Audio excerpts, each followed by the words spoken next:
Don't talk to the old lady. She's just the cleaner. That's what my daughter-in-law said to the receptionist. And she said it loud enough for everyone in the hospital lobby to hear. My name is Margaret. I'm 46 years old. And that old lady she was talking about was me. I froze with the mop still in my hand. For a second, I thought I misheard her. Maybe she meant someone else. But when I saw her smirk, that fake sweet smile she gives to strangers, I knew she meant every word. The receptionist's face went red. She didn't know where to look. I tried to smile, to make it less awkward. But my throat tightened, and I couldn't even say a word. My daughter-in-law, Hannah, didn't even glance at me. She just kept talking to the nurse about her prenatal appointment, like I was invisible. Like I hadn't raised her husband. Like I wasn't the reason she was even in that hospital. The same hospital I helped clean every night to keep food on their table. That day, something broke inside me. As I stood there, the smell of disinfectant in the air, I felt the sting of every insult I had ever swallowed in silence. From my husband. From my son. From her. And all I could think was, how did I end up here? I wasn't always the cleaner. Once I was a proud wife, a mother, and a business partner. My late husband, Robert, and I ran a small construction supply store in Ohio. We built it from nothing, just two people with a dream, a pickup truck, and a loan we barely got approved for. For 20 years, that store paid for everything. Our house, my son's college, and even Hannah's wedding. I used to handle all the accounting. Robert handled the field work. We made a good team. Until Robert got sick. Cancer. The kind that takes everything from you before it takes your life. By the time he passed, the business had debts, and I didn't have the strength to fight creditors alone. I was grieving, tired, and naive. So when my son, Ethan, offered to handle everything, I signed over part of the business to him. "Mom, let me take care of you," he said. I believed him. He and Hannah moved in with me temporarily after their wedding. I cooked, cleaned, and even helped them with bills. But slowly, I started noticing changes. Hannah would make comments like, "Mom, you don't need to stress about money. Ethan and I got it." And when I'd ask for access to business records, she'd smile and say, "Oh, Ethan's handling it now. You should relax." I told myself they were just helping, that I was overthinking. But one morning, I went to the store, and the locks had been changed. My son wasn't even there. It was Hannah behind the counter. She said, "Oh, Ethan's busy. He said you don't need to come anymore." That's when I realized I'd been replaced, not just in business, but in my own home. They wanted me to stay out of the way.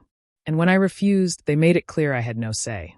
The papers I'd signed for convenience had made my son the sole owner. The next few months were a blur. Arguments, tears, slammed doors, silent dinners. Until one morning, Ethan said it softly, without looking at me. "Mom, maybe it's better if you move out. Hannah needs her space." He didn't even notice me shivering when he said it. I packed my things that night. 2 suitcases. No money, no house, no store. Just a few clothes, my old phone, and my wedding ring.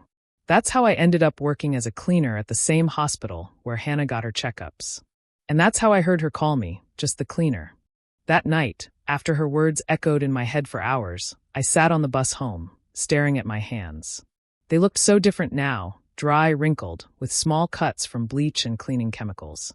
But these were the same hands that once balanced accounts, fed a family, and built a business from scratch. I got off 2 stops early that evening. I needed to walk. The air was cold, and my tears felt warm against my cheeks. I kept asking myself, why did I let them do this to me? Was it love? Guilt? Fear? Maybe all 3. I reached my small rented room. 1 bed, 1 old fan, 1 chair. The smell of detergent still lingered on my uniform. I looked in the cracked mirror above the sink. For a moment, I didn't recognize the woman staring back. That's when something inside me shifted. It wasn't anger, not yet. It was something deeper. A kind of clarity. I realized no one was coming to save me. Not my husband, not my son. Not anyone. If I wanted my dignity back, I'd have to take it back. So, I made a decision that night. I was going to rebuild my life, not for them, but for me. The next morning, I went to the library before work. I hadn't touched a computer in years, but I sat there, hands trembling, and searched. How to start a small business online. I didn't know what I was looking for, maybe a sign, maybe just hope. But what I found was a video of a woman about my age, talking about how she lost everything after her divorce and started cleaning houses, then built her own cleaning agency. Something clicked. I thought, I already clean. Why not make it mine? It sounded ridiculous at first. I didn't have savings. But I had skills, attention to detail, customer service, reliability. The same things that made my store successful once. That day, during my lunch break, I borrowed a coworker's laptop and started typing a business name, Margaret's Touch Cleaning Services. It felt unreal, like I was breathing again for the first time in years. It would take money, time, and guts. But I had one advantage. I'd already survived humiliation. And once you've been humiliated, you stop fearing failure. Starting from zero at 46 isn't easy.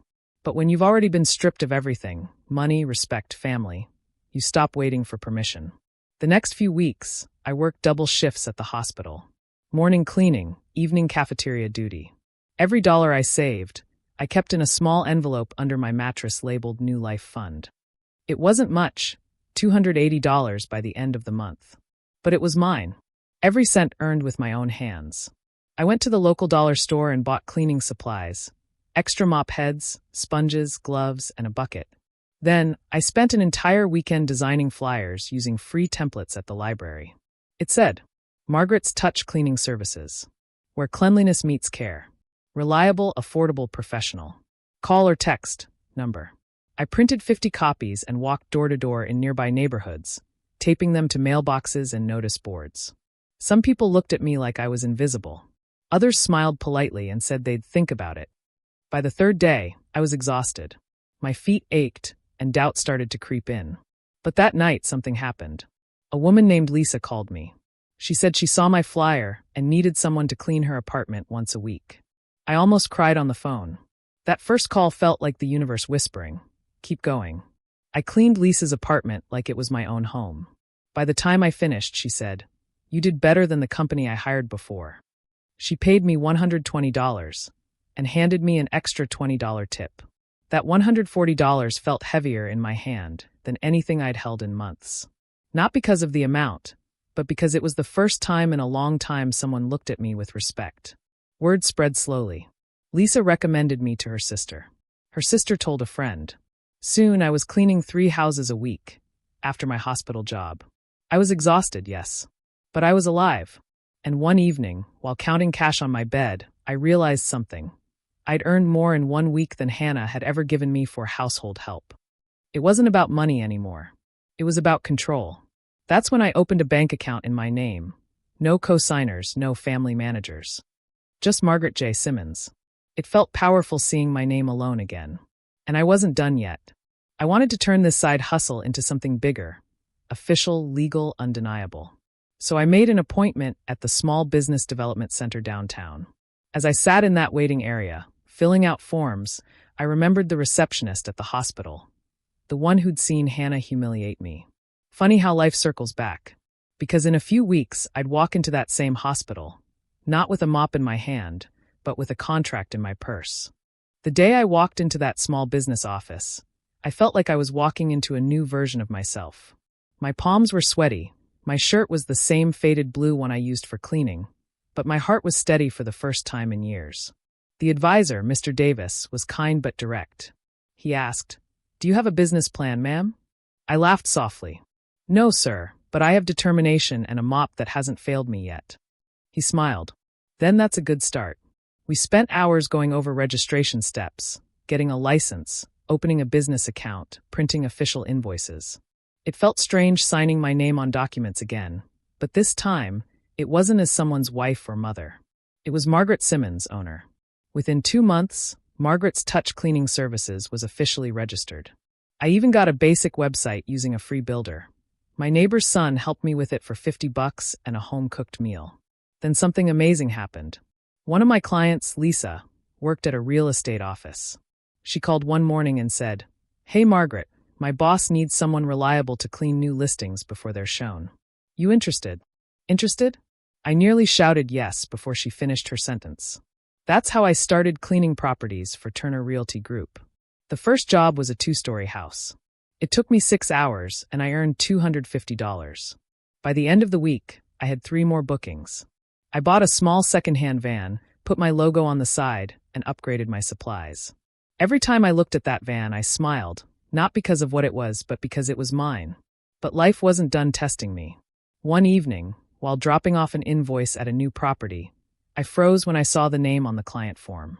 Hannah Simmons. It was a commercial property, the same hospital's extension where she volunteered for admin work. For a second, my hands trembled. My mind screamed, "Don't take it." But my heart whispered, "Take it and walk in proud." So I did. The next Monday, I entered the hospital again, the same floors I used to mop at night. This time, I was wearing a uniform with my company name embroidered in gold. And the receptionist who once looked away when Hannah insulted me, she looked right at me now and said, "Mrs. Simmons, it's great to see you again. Congratulations on your business." I smiled, calm and steady. "Thank you. I'm here on contract now." Hannah walked in halfway through the cleaning. She froze when she saw me directing 2 workers who wore shirts with my logo. Our eyes met, hers wide with disbelief, mine filled with something stronger than anger, peace. She stuttered, "You work here?" I replied softly, "No, dear. I own the company that does." The silence that followed felt like justice. For the first time in years, I slept peacefully that night. No anger, no bitterness, just the quiet satisfaction of knowing I didn't have to shout to be seen. But Hannah wasn't the type to accept defeat quietly. 2 days later, I got a call from the hospital administration. "Mrs. Simmons, we need to review your cleaning contract," the manager said. "Apparently, there's been a complaint about your team's professionalism." I knew exactly who filed it. When I arrived, the manager slid a folder toward me. Inside was a formal letter, written by Hannah. She accused my staff of being disruptive and improperly dressed. Complete nonsense. For a moment, my hands shook. The old me, the one who cried in silence, almost resurfaced. But then I remembered what I'd built. This time, I wasn't powerless. I calmly pulled out my phone and showed the manager time-stamped photos of every cleaned area. Spotless floors, organized supply rooms, even staff wearing proper uniforms with ID badges. I'd learned to document everything after being burned once in life. The manager sighed and said, "I'm sorry, Mrs. Simmons. It's clear you run a professional operation. The complaint will be dismissed." And then she added quietly, "By the way, the board wants to extend your contract. They're impressed." I thanked her and walked out, but before I reached the door, I saw Hannah standing near the reception desk, pretending to scroll through her phone. She looked up, expecting to see shame on my face. Instead, she saw calm confidence. I didn't say a word, just smiled, nodded politely, and walked past her. That moment, that small, silent walk, felt more powerful than any revenge I could have planned. But Hannah wasn't done. She started spreading rumors, saying I'd stolen hospital cleaning supplies, claiming I was acting above my place. The whispers reached some of my clients, and I lost 2 small contracts because of it. That hurt. Badly. But pain teaches strategy. I decided not to fight fire with fire. Instead, I documented everything. The messages, the false claims, even screenshots of her posts on community groups. And I took them straight to my lawyer, the same one who had once helped with Robert's estate. He looked through the papers and said, "Defamation, harassment, attempted interference with business. We can file a civil claim." I didn't want a messy court battle. I just wanted her to stop. But sometimes people only stop when they're forced to face consequences. So I let the law handle it, quietly, efficiently. Meanwhile, I focused on expanding my company. Within 6 months, I had 8 regular clients and 3 employees. Every morning, I handed out keys, not to clean someone else's mess, but to open doors I had built myself. When people can't control you anymore, they try to control your reputation. And that's exactly what Hannah did next. She couldn't stand that I was finally independent, that people respected me again. So she tried to drag my name through the mud. She told my son, Ethan, that I'd become bitter, that I was using the family name to get sympathy. He didn't even call to ask my side of the story. That silence hurt more than anything. But instead of breaking down, I used that pain as fuel. My lawyer sent Hannah a cease and desist letter. Professional. Direct. No drama. It said any further false claims or harassment would result in legal action and damages. Within a week, she stopped. The same woman who once barked orders at me in my own house suddenly went quiet. But Ethan, he reached out.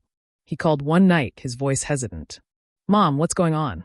"Hannah said you're threatening her." I took a deep breath. "Ethan, I'm protecting myself. That's something you stopped doing a long time ago." There was silence on the line. Then he whispered, "I didn't mean to hurt you." "I know," I said softly, but you did. And now I have to take care of me. We didn't talk long after that. But that conversation gave me closure. I stopped waiting for his apology and started focusing on my own peace. By that time, my cleaning company had grown beyond residential and small commercial spaces. A local construction firm, one that built clinics and small offices, contacted me for post-construction cleanup. They offered a 6-month contract worth nearly $30,000. When I saw the number, I cried. Not from greed, from pride. That was more money than my son's store ever made in a quarter. It was poetic in a way. He'd taken everything from me, but I'd rebuilt something bigger, on my own. Still, I couldn't help but think about that hospital lobby. That insult. That moment that started it all. And I decided something then. I'd go back there. One more time. But this time, I wouldn't be walking in with a mop or even an invoice. I'd be walking in as a donor. Because part of that $30,000 was going to sponsor new cleaning equipment for the hospital, under my company's name. Let them see what just the cleaner could do. The hospital lobby looked exactly the same as the day I left. Polished floors, white walls, that faint lemon scent from the disinfectant. But this time, I wasn't there to mop it. I was there to sign a donation agreement. The receptionist recognized me right away. Her eyes softened as she said, "Mrs. Simmons, it's really you." I smiled. "Yes. And thank you for that day. For not looking away." She handed me a visitor badge labeled donor. That small piece of plastic felt like redemption. The hospital director greeted me warmly. "We're very grateful for your generosity. Not many small business owners think of giving back like this." I laughed softly. I know what it's like to scrub these floors at midnight. I just want the people who do it now to have better tools. They took photos for the hospital bulletin. Me, standing in front of brand new cleaning machines with Margaret's Touch Cleaning Services printed on the sponsorship plaque. And just when I thought the day couldn't get more poetic, Hannah walked in. Her jaw dropped the moment she saw my picture being taken. She looked at the banner, then at me and stuttered, You donated this?" I turned to her calmly. "Yes, from my company's earnings." She blinked rapidly, trying to mask the shock. "Well, that's impressive." I smiled, not sarcastically, not cruelly, just peacefully. "It's funny, Hannah. The same hands that used to scrub these floors are now helping others who do. Life's fair that way, isn't it?" Her face flushed. She muttered something and quickly walked away. The same woman who once called me just the cleaner couldn't even stand in the same photo now. Later that week, the hospital sent out a newsletter with the headline, "Local business owner sponsors hospital cleaning department upgrade." My inbox filled with messages from old clients and coworkers congratulating me. Even Ethan texted, "Mom, I saw the newsletter. I'm proud of you." I stared at that message for a long moment before replying. "Thank you, son. I hope one day you'll understand why I had to rebuild myself." He never responded. But that was okay. I wasn't looking for closure anymore. That night, I sat at my kitchen table, looking at the framed copy of the hospital article. And I whispered to myself, "You did it, Margaret. You found yourself again." But I wasn't done yet. Because women like me, we don't just survive humiliation. We rise above it. And I had one last thing to do, to visit the place I once called home. I hadn't stepped into my old house in almost 3 years. But when I pulled up that driveway again, memories came rushing back. The flower bed I once tended, the porch Robert built with his own hands, and the window where I used to wait for Ethan to come home from school. Now the place looked different. The paint was fading, the grass was overgrown, and the warmth I remembered was gone. Still, my heart raced. I wasn't there to reclaim anything. I was there to make peace. I rang the doorbell. Hannah opened it. She froze when she saw me. "Margaret, what are you doing here?" she asked, her voice tight.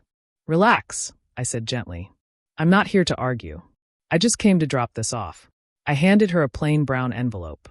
Inside were copies of the hospital newsletter, my company registration certificate, and a short note that said, "Thank you for pushing me to find myself again.